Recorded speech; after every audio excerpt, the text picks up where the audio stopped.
welcome back. And this episode, we're going to be doing the final assembly on the 36 Chevy here, and hopefully taking it for a drive, like an actual, real drive out on the street and stuff. Definitely driven worse.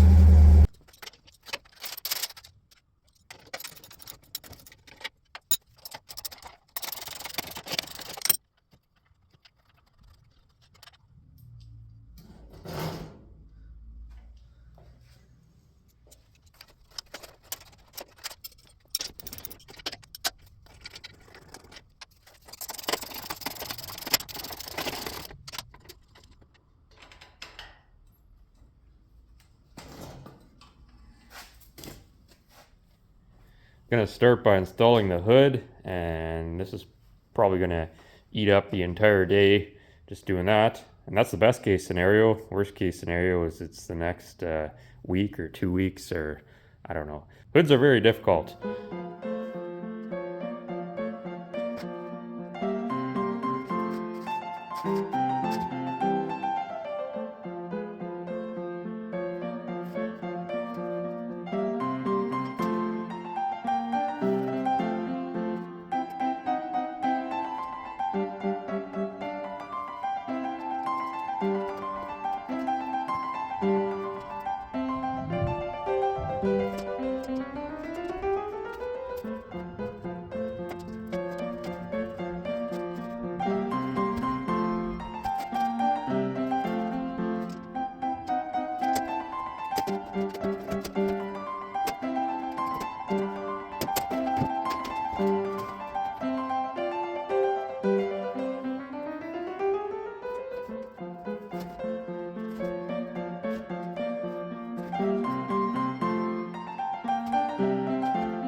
Well, this truck does not currently have a glove box to put things in. So I took this truck to the Coachman Fall Roundup yesterday, or a couple days ago, and this brand new glove box liner was very generously donated by Shane for a 36 to 38 Chevy truck, and it'll fit right in there.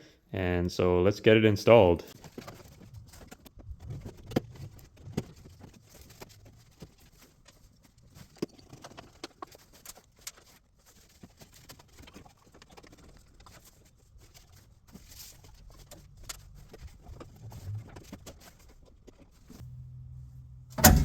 Yeah, check it out.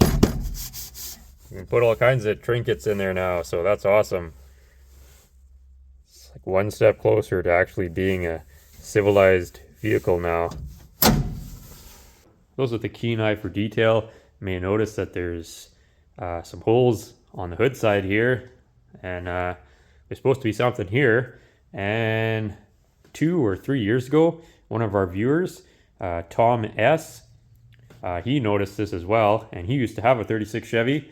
So what he did is he sent me these original 1936 Chevy hood emblems to complete the missing piece of the truck here.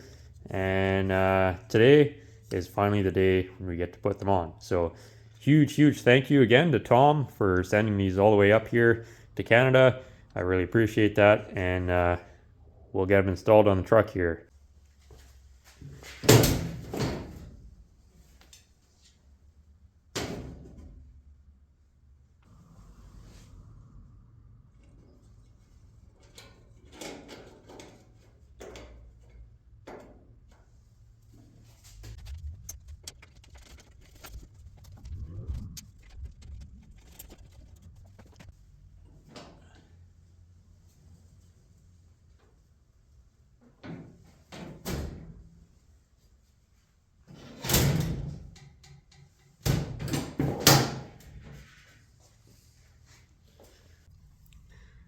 Been saving these for when the truck was finally running and driving, and well, it is. So we were able to get the emblems applied, and pretty cool to finally have it all kind of looking together-ish.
Bumper for the front yet or anything? No.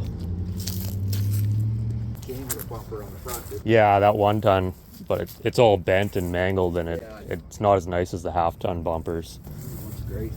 40 some years in the making, eh? What are you going to use for wood in here? I've got pine from 100-year-old Eden's farmhouse, Oh, okay. and it's already cut and grooved and everything. So Where'd you find that? it came with that 66 that I bought a while ago, Oh, okay. that really rusty one that I pulled the engine out of.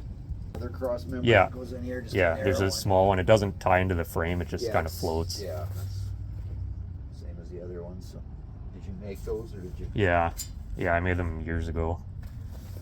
Yeah, I've got a few of the ones for the 75 that by the house there.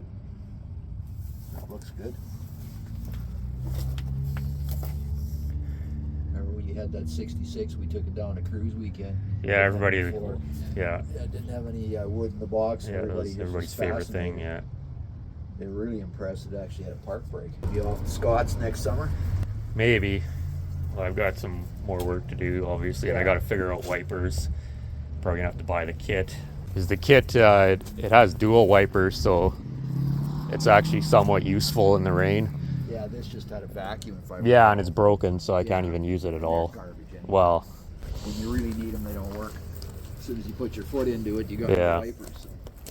Oh, it looks really good. Guess you need a mirror too or something. You didn't put any sound deadener in other than the kill mat, eh? No, I put some heat insulation on the firewall, but I'm gonna have to put some more in on the floor because it gets pretty hot. Yeah, and I got to seal up the floor still too. That stuff. That's different than what I was using, but that stuff you can get at in town here. Yeah.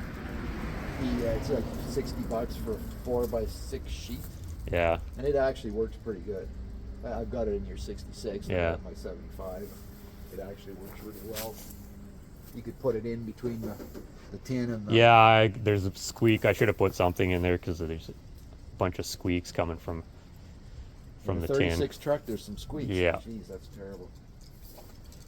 Have you tried the headlights at night? Are they usable? Yeah, they seem fine. Well, these are, you put an upgrade in there, didn't you? Yeah, they're halogen. Yeah. And then they've got new reflectors. Right. That's the ones you got to swap me. No, you got different ones. No, I bought different ones, yeah. Signals in here too. Yeah. Do the signals work with the headlights on? Can Yep. you see them? Yep. Not like the new Dodges where the headlight shuts off. Yeah, it fits in there nice. Yeah, well, it fits better than the original engine, and it's lighter and. Yeah, it's shorter.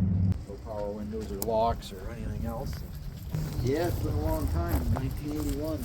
That moved several times with us, in and out of the shed or the garage. You've had it, what, about 7 years now? Yeah, I think so. 2018. Yeah. Yeah, it looks good. So the weather strip, the windlass works as a weather strip? Yeah. Yeah, there's just a piece of foam inside. Okay, so it compresses. I wasn't sure what it was going to do with it. I got to adjust this one some more. You can just loosen it off and then tuck it in, depending on how it needs to fit the cab. Well, they were never exactly. No, I mean, there's a huge holes everywhere, so. That's the way they were. They weren't. Weather strip was not something that they worried too much about.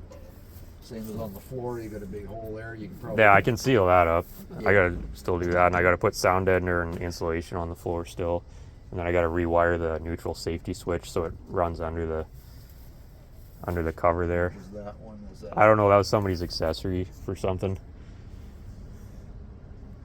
Well, it would have had a choke. The choke and throttle were there. Okay. And then this was just something somebody added. Okay. Yeah, I don't remember. No, I still have the piece of paper where he wrote where everything came from on the dash. I remember doing that. Yeah, that was a while ago. Yeah, they're definitely not for tall people or big people, these little cabs. No. Kind of hunch down a little bit driving it. But yeah, I also put 2 layers of cotton batting on the seat bottom, and I only should have put 1 because it's a little. I see it. Well, it's fine. Yeah, it's just it doesn't fold ahead very good, so it's. I mean, it's fine for me. For you, it might be a little tighter, but. Yeah, I remember making this thing work years ago. It was all seized up and I got it working. And... I think you can buy those now. Oh, probably. But how tight it is too, I don't know. Like here, as far as the seal. Well, that's the problem. Is the seal is binding up because it's so stiff that it won't let it go all the way in at the bottom right now. So yeah, I put a little bit of foam tape, but it's still. Hopefully, it breaks in a bit as it. Yeah, those doors on my 75, door weather strip's taken about 2 years. They're starting to work good now, but it was like 2 years. Yeah. Before they actually compress, so. That's good. And getting it running is the first Yeah. big thing. Getting it running, getting on the road is just, yeah, that's a huge thing. So now you can just pick away at things Yeah. in your spare time. Got the original screws too in there, eh? Yeah, I tried to use as many as I could, but Yeah, I remember taking them all out. When I took it apart, well, some of it, I mean, they were missing. And yeah, and some of them are stripped out. And yeah, they were. I bought a screw kit for it, and I didn't realize that the American trucks, they use clutch head screws, and these ones are flathead screws. So Built in Regina. Yeah, amazing. Look at the rockers and the cab corners after all those years. Yeah. Perfect. Now you go out and buy something that's 10 years old and the rockers and cab corners are rotted out on it. Mind you, this thing was an old farm truck, and at that time there was, I'm sure in all the years it was on the road, they weren't salting the roads in. no. I don't know when it was off the road. I mean, I know when I bought it, 1981, it was in the cab and front end was in a backyard in the city here. It was a friend of mine and his buddy had it. And it had come in, they had gone out to the farm and taken it apart, brought it into the city, and I don't know how long before they sold it. I think he was planning on building it, so probably a few years. Wouldn't have been 40 years, but it was a few years anyway that it sat in his backyard in the city, just the cab and the front end and the fenders. It was long enough for the wood to rot out and the I glass to get smashed out by someone. So that might have been on the farm too before they took it apart, is my guess. I think that's what he told me, that the doors were falling off. That's probably why they stopped using it. Well, yeah, you can actually see on the dash where they had to screw the windshield closed to kind of hold it together, because I had to weld up some holes in the windshield frame. Yeah, I remember that one. They're taken apart. And the doors were all hinges and that because they... Yeah. Yeah. If it was a 37 cab, none of that would ever happen. But I think that's what he told me, is the family stopped using the truck because the doors were falling off of it. Yeah. Can't remember for sure. You know, Kirk is my buddy. He's a city policeman here, and then his friend, I think it might have been Murray. I'm trying to think of the guy's name that actually owned the truck, but I could probably, Kirk's out in Vancouver now, I think, last I heard, so I haven't talked to him in years, but Yeah. I could probably find out if he remembers Yeah. who the original owner was. But I know he was another city cop. He was Kirk's partner at one time, I think. But yeah, it looks good. Should we take it around the block? Yeah, you can go wherever you want with it. Well, I'm not going to go too far, but... What's it like on the highway? It's pretty good, actually. Like, you gotta watch it because it just wants to go. The speedway. Yeah. Like I pulled onto the highway for the first time, and then I had my GPS or whatever, and I was just going, and then I looked down and I was doing 135, and so to back off a bit. Yeah, that might be a little quick for... Yeah.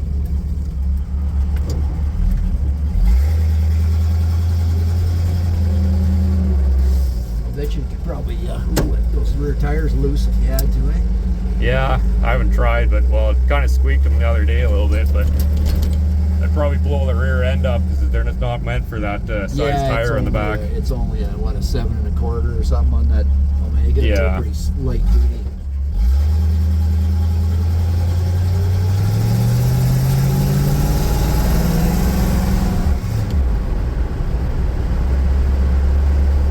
Yeah, I think with 373s or something, instead of the smog gears, it would really pull.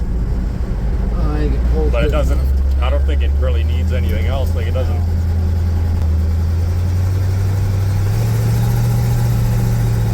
Yeah, the steering's pretty heavy and it's kind of not real smooth. Maybe that's the way they were when they were new. I don't know. I've never driven a new one, so. Yeah.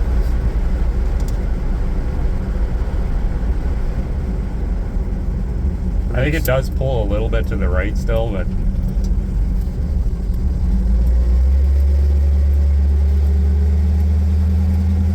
Yeah, a little more caster, give you a little more return to center. Yeah. There's probably just shims in there, eh? Yeah. Just get another couple of degrees in there or so. Yeah. It would get a little heavier turning though, so Yeah. there's that.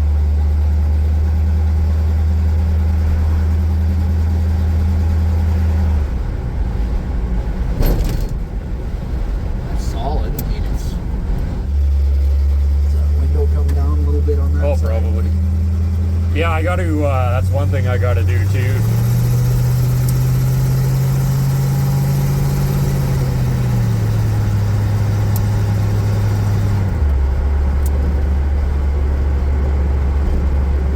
The 37 to 46 trucks, they have dual arms on the window regulator. Because these ones, they're just such garbage. Like they just carried over the same ones from the 35 and they don't really work right. It doesn't really drive a whole lot worse than any of the other garbage I drive. Yeah, I suppose. Haven't heard a lane departure warning yet, so. No.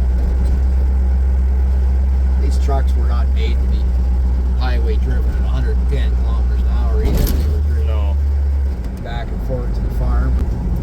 Brakes feel good. I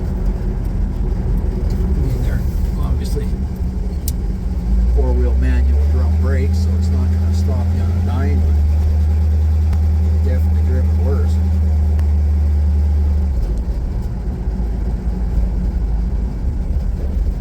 Drive around a bit more? Or? Yeah, go for it.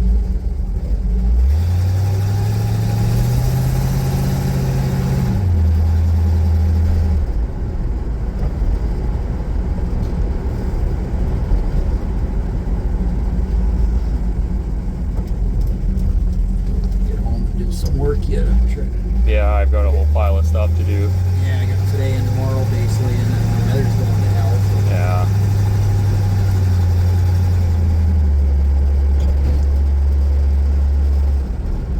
Yeah, I think it'd work for running around. I don't know if I want to run to Edmonton in it quite yet, but I think it's doable. But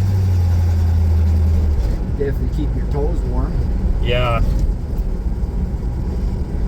Yeah, I think insulating the rest of the floor would make a big difference. Oh, yeah.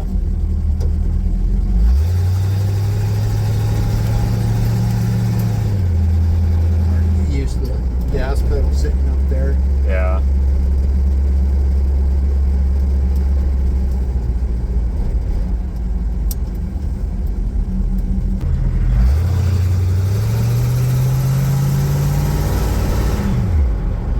Bad for noise considering it. Well, I definitely got to finish the exhaust. Yeah, it's like pretty... my truck. These mufflers are definitely quieter. Yeah. I think having the exhaust go all the way out the back will make a big difference. Yeah. And I might have to do a crossover pipe too, just to kind of equalize it a bit. Well, that's the biggest issue with my truck right now is that stupid exhaust is just so noisy.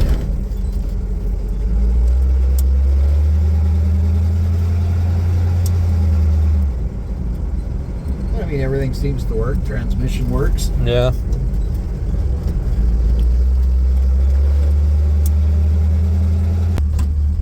No, it's good.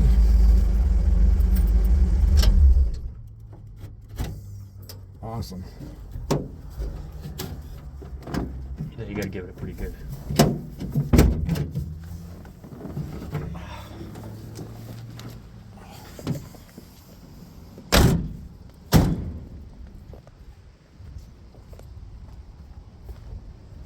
45 years in the making, eh? Yeah.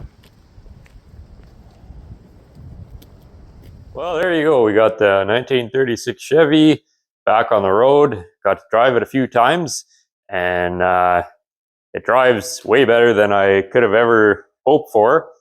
Obviously, we still got some tinkering to do. The goal was basically to take a 90-year-old truck and make it so I could drive 60 miles an hour on the highway comfortably. And it does 65, no problem. And it'll do 80, probably even faster. I don't know if I'd want to drive it at 80 all day long. I don't think, there would be any benefit to doing that, but it absolutely can do that. It definitely does not drive like a modern truck, but that's a good thing. If I wanted a modern truck, I would just buy one. It's a lot of fun to drive, actually. It's kind of like driving a street legal go-kart. So you do actually have to drive it, is the thing. Like, you're actually connected. Everything you do is a direct input, and it does it. So it's not kind of that. With modern vehicles, you're very removed from what you're doing. But I mean, again, I think it's good to have a vehicle that you actually have to drive versus the vehicle driving you. So we'll just do a brief overview of the specifications here, or what we did to this thing. For anybody who has forgotten or who's just tuning in, this is, of course, a 1936 Chevy truck. This is the low cab model, which came out partway through the year in 1936. This was an all-new design on the cab. Other new things for 1936 were the first year for hydraulic brakes, and the fenders are also different from the earlier trucks. They have kind of a skirted area here, where the 34 and 35, the fender edge was kind of up here. This also has horizontal louvers, whereas the earlier trucks had vertical louvers here. There's also a few other minor differences, but what we've done to this is on a stock original 1936 Chevy half-ton frame. It has the original leaf springs on all four corners. I took all the original springs apart, cleaned out in between them, and ground off any grooves or anything, and then I reassembled them with kind of a spring liner material in between all the springs. I removed 2 leaf springs from the front springs and the rear springs, and I also de-arched the springs slightly. Other than that, they're the original springs. We rebuilt, put new bushings in them, new shackle plates, redid the bushings in the frame as well. The axle is a 1949 Chevy truck axle, as well as the spindles are off the same truck. And the axle is a direct bolt-in. It's the same track width as the 36 axle.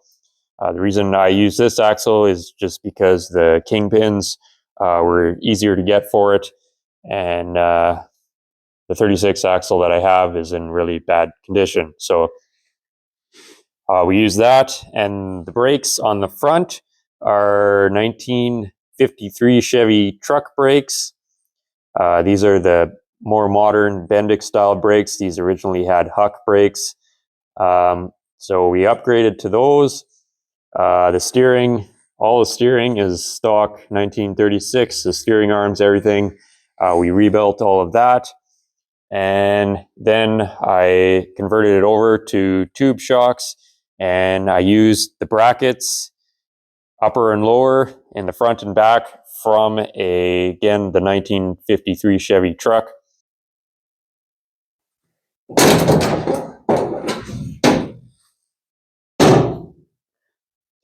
The steering box is the original steering box, which we rebuilt and adjusted. Thanks again to Mike Russell, one of our viewers, who sent me the correct adjustment procedure.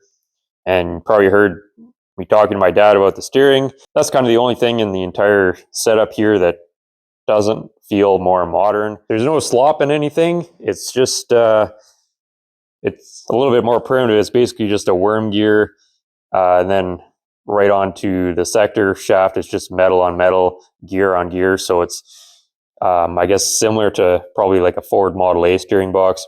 And for me, I'm happy with it. I don't see any reason to change it. I'm not putting in power steering or some horrible rack and pinion abomination. The engine is just a bone stock Chevy 305. Didn't do anything to it, and some people were concerned about the weight of the engine. Well, this engine is at least a couple 100 pounds lighter than the original engine. This truck originally had a 6-cylinder, an inline 6, 207 cubic inch engine. It had Babbitt bearings, and it was a big, heavy cast iron monster. The original drivetrain for this truck was missing, so we put this 305 in. The nice thing about small block Chevy is if I want to put in a 327 or a 283 or whatever, the motor mounts are kind of all in the same space for the majority of them anyways. So now that it's kind of set up for a small block Chevy, I can put in, if I wanted to, we could really soup this thing up. I don't think it's necessary. It's surprisingly, it's got plenty of get up and go, or all that I need anyways. I'm not a race car driver.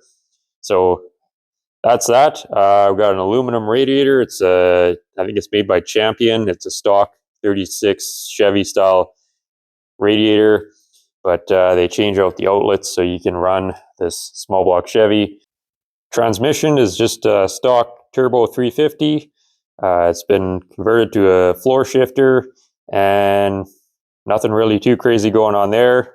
I did upgrade the brakes slightly, like I said, to the 53 Chevy Bendix style brakes, and we've also got a dual master cylinder out of a 1968 Chevy truck. Out back, we've just got a stock GM 10-bolt rear end. This entire drivetrain came out of a 1978 Oldsmobile Omega, which is basically just a 1978 Chevy Nova. It's all Chevy parts. So just bone stock 10-bolt rear end. I got 2-inch lowering blocks in the back. The rear tires and wheels are 16-inch Firestone 750s. We've got 41 to 46 Chevy hubcaps. Front tires are Firestone 600 16s. And again, we've got the 41 to 46 Chevy hubcaps on here. Got the original headlights up front, and they've been converted over to 12-volt halogen bulbs. And the turn signals are built in here into the reflector assembly.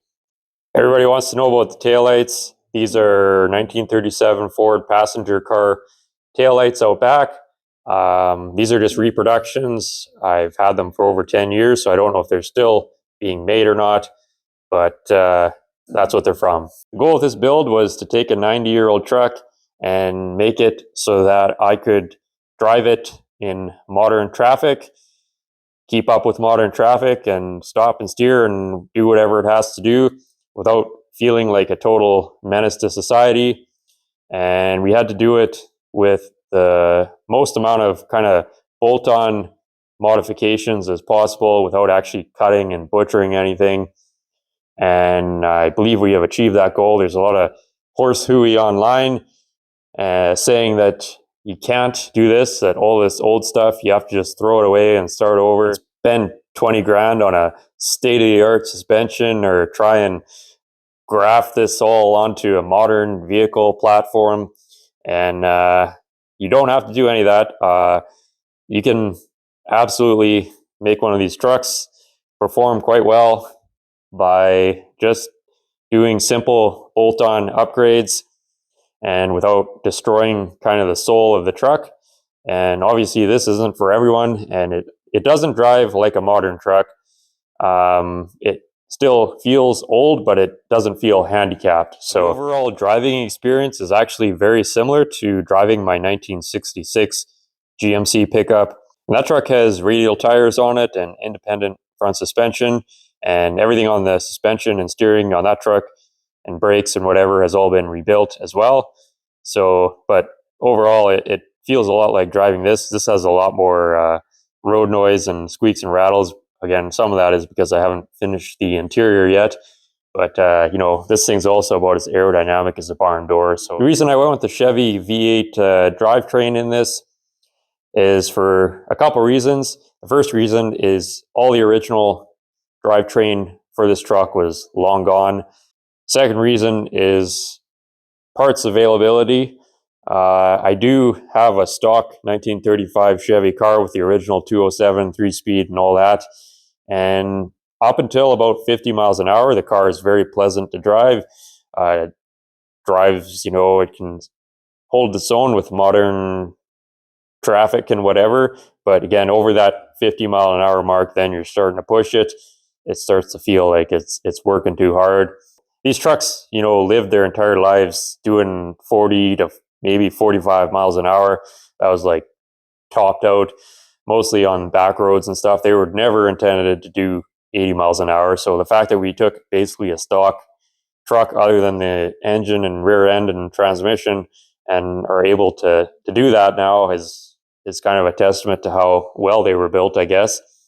And it kind of, again, dispels a lot of the rumors that you can't make these trucks perform using the stock components. Other thing is parts availability. There's millions and millions of small block Chevy powered vehicles. They're everywhere. They're still on the road. So parts, anything I need for this drivetrain combination here, I can just go to the parts store and get it. Everything on the suspension is simple enough where if I can't buy parts in the future, it can be machined fairly easily. So it's kind of future-proofing it in that regard. The problem, again, with my stock 35 Chevy car is anytime I need any parts at all for that car, it's so odd and rare that I'm waiting, several weeks, and then I can't drive the car. So, with this, you can just hop over the parts store. Worst case, I have to wait a couple days for it to come in from another city, but the small block Chevy is going to be around for a long time. I was able to put just over 100 miles on this truck so far. Unfortunately, I think the weather here is turning very quickly, and so I don't know how much more I'm going to get to drive it this year. We kind of just very quickly put it together just so I could drive it a little bit. Otherwise, we would have had to wait another probably 6 months. And so immediate plans, finish the exhaust. I've got a little bit more tuning to do on the engine, and I've got an exhaust leak I'm trying to track down. And I want to get the bedwood put in this year. So it's got to be fit and stained and whatever I'm doing there. All the little strips have to be put in. And then I think we're going to be kind of at a point where I have to start spending more money again. We got to put wipers in of some regard, and probably get some paint on the fenders and the box, and I want to touch up a couple spots on the cab as well. But we're not trying to make this into a nice polished show truck. We're just kind of trying to get it all kind of one color. I prefer it to be a little bit rough around the edges. It's just I'm not going to enjoy it more if I spend 1,000 hours doing body work and trying to make it perfect. So it's going to stay kind of looking like an old crappy farm truck. Right now, I'm just kind of debating how much more work we're going to do to it this year, whether I just completely finish out the truck so it's totally done for the spring, or take a little bit of a break from it. I need to kind of figure that out in the next couple days here. To be honest, this cost me more money than I was kind of able to put into it. So I'm a little tapped out on cash right now, and we do have, unfortunately, stuff like paint and the wipers and all little stuff like that does require me putting more money into it. So that's kind of the main thing that's kind of holding me back from just completely finishing it out at this stage. But yeah, this truck was it was my dad's kind of dream to always be able to get it on the road and drive it. He bought it in 1981, and it just kind of sat around forever, kind of waiting to get worked on. And I think 7 years ago, he kind of traded it to me for some work on a square body truck. And in exchange, I got kind of the cab and the front fenders and the frame and stuff. And then I kind of been tinkering with it here and there. But after over 40 years, my dad finally was able to drive his old truck for the first time. So big win there. Obviously, he would have probably built it a lot differently than how I'm building it, but it ain't his truck anymore. So I just wanted to thank everyone who's been watching the channel here, watching all the videos, and all the people supporting us on Patreon or on the membership thing, or sending in donations on PayPal or the Super Thanks thing, as well as all the people who bought t-shirts, everything that you guys have done for me, and you're able to kind of make a long-term dream into a reality. So I just thank you all so much for that. It really is greatly appreciated.